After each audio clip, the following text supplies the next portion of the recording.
ప్రతిపక్షమైతాం, 2 ఏళ్ల తర్వాత మనమే అధికార పక్షమైతాం. ఖచ్చితంగా అధికారంలోకి వస్తాం.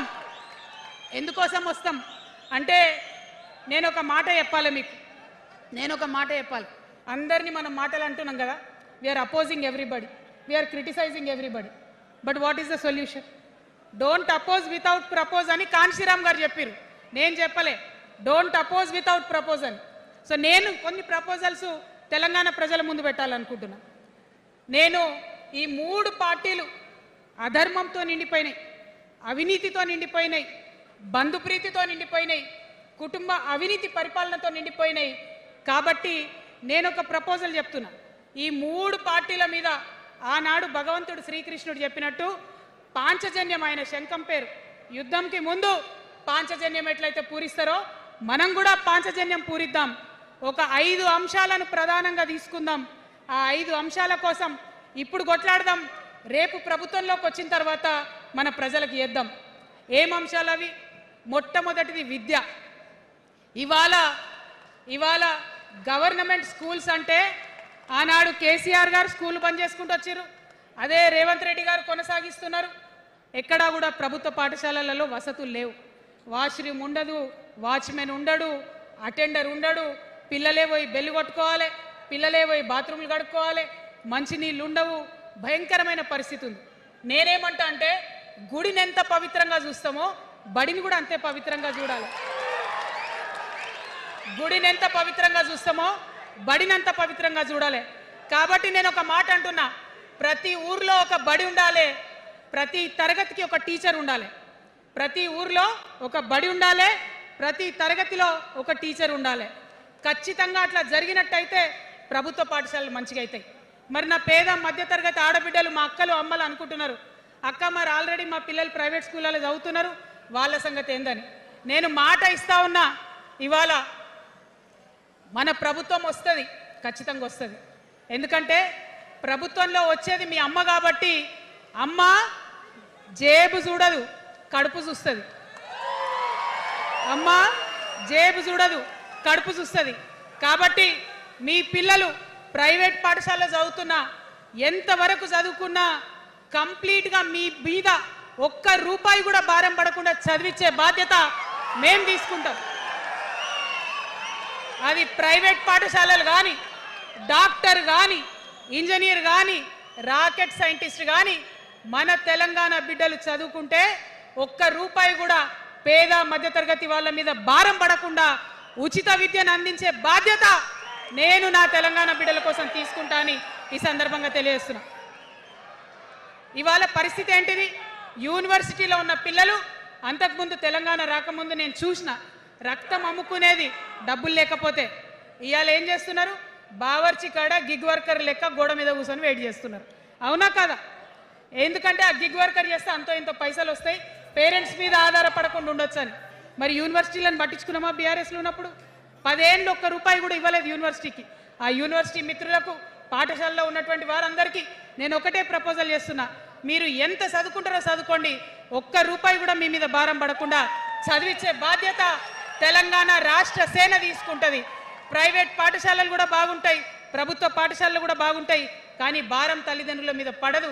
అది మీ అమ్మ ప్రభుత్వంలో జరగబోతుందని, మీ తల్లి ప్రభుత్వంలో జరగబోతుందని మీకు మాటిస్తా ఉన్నా. సెకండ్, మనకేమవుతుంది? మన తెలంగాణలో పేద మధ్యతరగతి ప్రజలకు ఏమవుతుంది?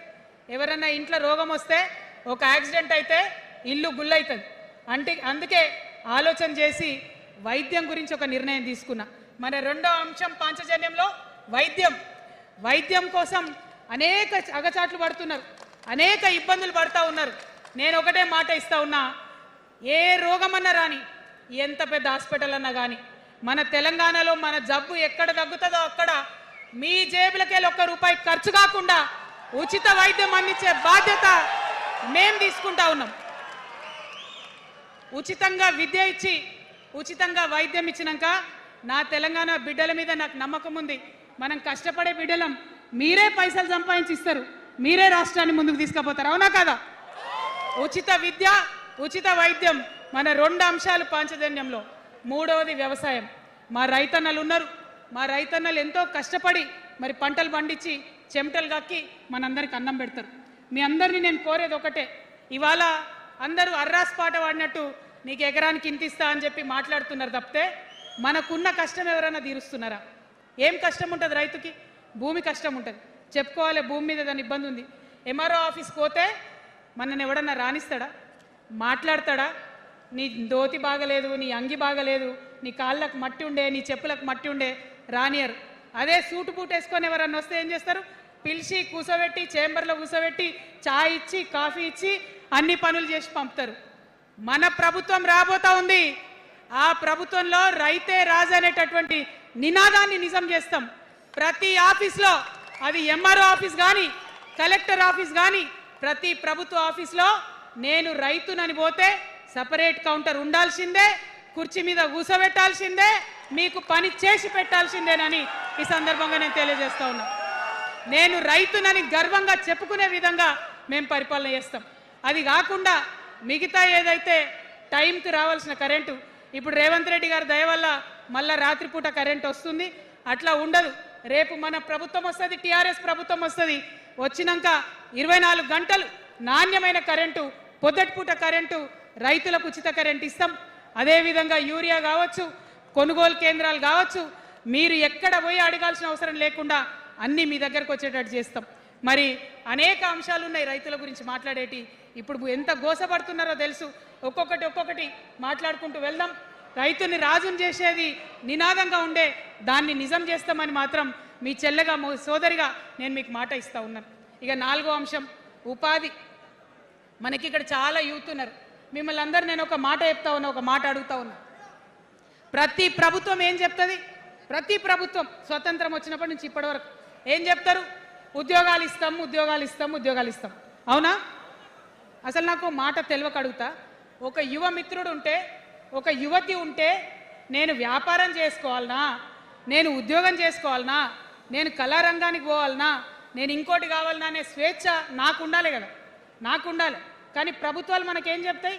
నువ్వు ఉద్యోగం చేయి, 9 to 5 ఉద్యోగం చేయి, బానిస బతుకునేటటువంటి కండిషనింగ్ చేస్తూ ఉన్నాయి. ఇప్పుడు చాలామంది యూత్తో నేను మాట్లాడినా, నాకు ఒక మాట చెప్తా ఉన్నారు.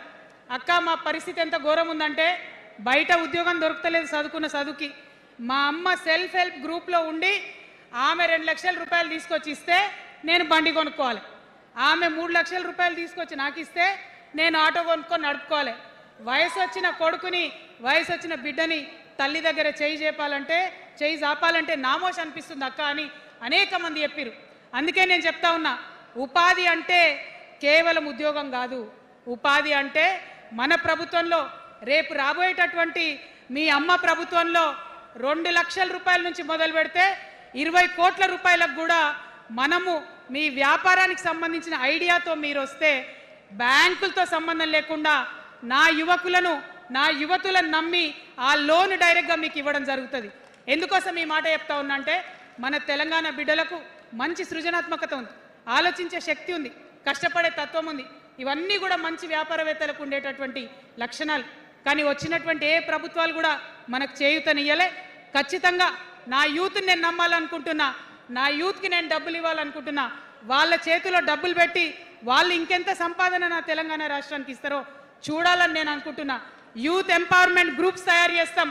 2 lakhs to 20 crores వరకు డైరెక్ట్గా గవర్నమెంటే ఉండి మీకు లోన్స్ ఇస్తాం. మరి ఉద్యోగం చేయాలనుకునే యూత్ ఉంటే నేను ఒక శుభవార్త చెప్తా ఉన్నా. బాగా లెక్క పెట్టినాం. మీకు తెలిసి నేను ఏది స్టడీ చేయకుండా చెప్ప, ఆగమాగం మీద అసలే చెప్ప. నేను స్టడీ చేసిన దానికి ఏంటంటే, ఎవరైతే ఉద్యోగం చేయాలనే యూత్ ఉంటారో వాళ్ళకి మొదటి సంవత్సరమే మన గవర్నమెంట్ వచ్చినాక 4 లక్షల ఉద్యోగాలు ఒకటేసారి సింగిల్ నోటిఫికేషన్తోని ఇచ్చి తీర్థం. ఇది నా మాట, ఇది నా మాట. నేను మళ్ళీ మీకు ఎందుకు చెప్తా ఉన్నా ఈ మాట అంటే, నేను తల్లిని, నేను జేబు చూడా, ఎంత ఖర్చు అవుతుంది, ఎంత జీతం అవుతుంది చూడా. నా కొడుకు కడుపులో ఉన్న బాధను, వాడి ఆత్మగౌరవాన్ని, నా బిడ్డ బాధను, ఆమె చదువుకున్న చదువుకి రావాల్సిన ఉద్యోగాన్ని దాన్నే చూస్తా. కాబట్టి మొదటి సంవత్సరమే 4 లక్షల ఉద్యోగాలు ఇస్తాం. మరి మన ఉద్యమకారులు ఇంతమంది వాళ్ళ వయసుని, వాళ్ళ యవ్వనాన్ని, వాళ్ళు సంపాదించుకునేటటువంటి మొత్తం వయసుని కూడా ఉద్యమానికి దారపోసిరు. కాబట్టి నేను ఉద్యమకారుల కోసం ప్రత్యేకించి జూన్ 2 2014 వరకు కట్ ఆఫ్ డేట్ పెట్టుకొని ఆనాటి ఉద్యమకారులకి 1,00,000 ఉద్యోగాలు సూపర్ న్యూమరరీ జాబ్స్ క్రియేట్ చేయబోతా ఉన్నామని కూడా ఈ సందర్భంగా తెలియజేస్తున్నా. అంటే ఇవన్నీ తెలంగాణ ఉద్యమంలో తెలంగాణ రాష్ట్ర సాధనలో మీరు చేసిన ప్రయత్నానికి మీ రుణం తీర్చుకోవడానికి నేను చేస్తున్న ఈ ప్రయత్నం అని చెప్పి ఈ సందర్భంగా తెలియజేస్తా ఉన్నా. మరిగా మన పాంచజన్యంలో 5వ అంశం, ఆఖరి అంశం, అతి ముఖ్యమైనటువంటి అంశం సామాజిక న్యాయం. సామాజిక న్యాయ తెలంగాణ సాధించాల్సిందే. మన ఎస్సీ మిత్రులకు, ఎస్టీ మిత్రులకు, అగ్రవర్ణాల్లో ఉన్నటువంటి పేదవారికి, బీసీలకు అందరికీ న్యాయం జరగాలి. మా మైనారిటీ సోదరులు, మా ముస్లిమ్స్ కావచ్చు, క్రిస్టియన్స్ కావచ్చు, సిక్కులు కావచ్చు, అందరికీ కూడా న్యాయం జరగాలి. మరి బీఆర్ఎస్లో మనం చూసినాం, मुस्लिम्स कोसम थोड़ी देर उर्दू में बात करके आपसे मीठी मीठी बातें बोल के सोपत करके देखो, सोना घिसके देखो बोले. आप 2 बार सोपत कर लिए, तालीम का एक छोटा सा रोशनी आपको दिखाए, लेकिन रोजगार आपसे दूर रखे. जो 12% रिजर्वेशन का बात हुआ था उसके ऊपर कुछ भी अमलावरी नहीं हुआ. और जो माइनॉरिटी फाइनेंस कॉरपोरेशन का पहले लोन मिलते थे 10 साल के बीआरएस में कितने लोन मिले, अब 2 साल के कांग्रेस में कितने लोन मिले, आप एक बार देख लो. सारे लोग बस बातें ही बोल रहे हैं लेकिन काम कोई नहीं कर रहा है. आपकी बेटी हूँ मैं, ये धरती का कर्ज उतारने के लिए नया पॉलिटिकल पार्टी आपके सामने लेके आई हूँ. आपसे मैं गुजारिश करती हूँ मेरे साथ चलिए. जो बदलाव आपके जिंदगी में आएगा जरूर आपको बदलाव दिखेगा, पहले जैसा नहीं होगा. बिल्कुल अलग सा एक स्ट्रैटेजी बना रहे हैं, अलग से आपके रेस्पेक्ट के लिए हमारी सोच है. हम मिलेंगे, बात करेंगे.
మరి అందరికన్నా ఎక్కువ మా ఆడబిడ్డలంటే నాకు ప్రాణం.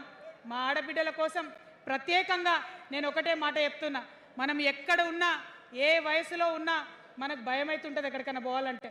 మన భద్రత మీద మనకు ఆలోచన ఉంటుంది, ప్రధానమైన అంశంగా తీసుకుంటాం. అదేవిధంగా ఇప్పుడు చదువుకుంటున్నటువంటి ఆడపిల్లలు వారి ఉద్యోగాల మీద ప్రయారిటీగా తీసుకుంటాం, వారి వ్యాపారవేత్తలుగా తీర్చిదిద్దడానికి ఖచ్చితంగా ప్రయత్నం చేస్తాం.